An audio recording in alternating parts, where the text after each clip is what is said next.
Recognizes Ms. Jacobs. Well, thank you, Mr. Chair, and thank you, Mr. Secretary, for joining us. It's great to see you.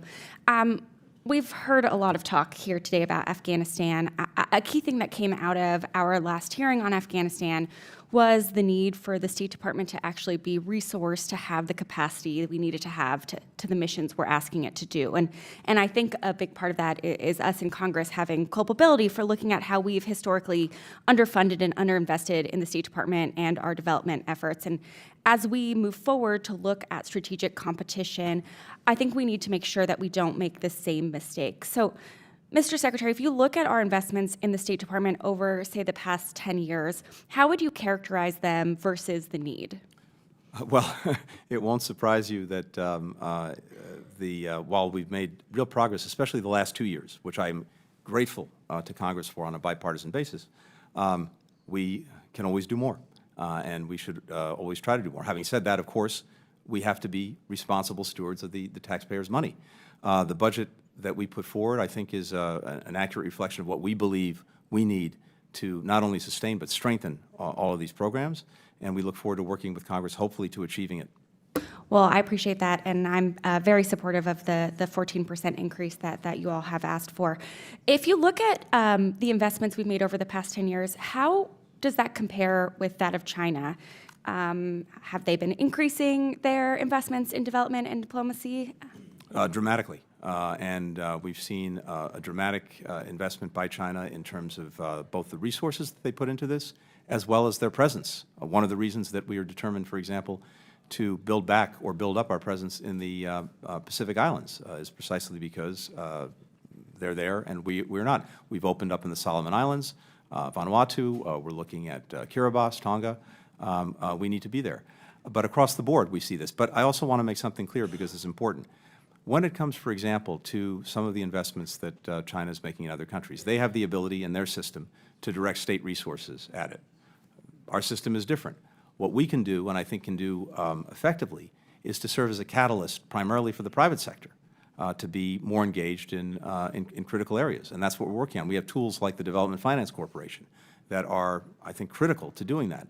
One of the things that we'd like to see is lifting some of the existing restrictions on the DFC so that it can better deploy its equity investments, which will leverage 10 times, 100 times that from the private sector. That's our comparative advantage, and we need to be able to seize it. Well, we are supportive of that as well. I was just hoping you could quickly talk to the committee about how the disparity in the way we've invested in diplomacy and the way China has invested in diplomacy is impacting our ability to strategically compete around the world.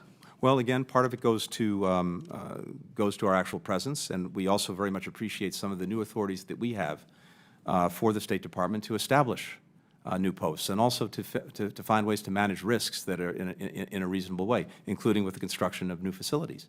But it does go to not just to the presence, but it goes to what we were just talking about. It goes to the resourcing of these programs, and I think we have to be smart and effective about it. By which I mean, one, leveraging the private sector; two, leveraging partners and allies.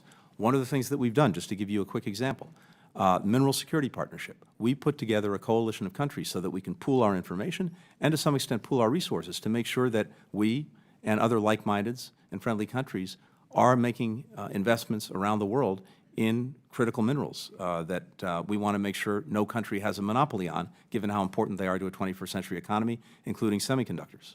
Yeah, well, as the ranking member of the Africa Subcommittee, I can tell you firsthand, I've heard from many of our partner countries that they've noticed the lack of American investment in the African continent and other places and are eager to see our presence grow.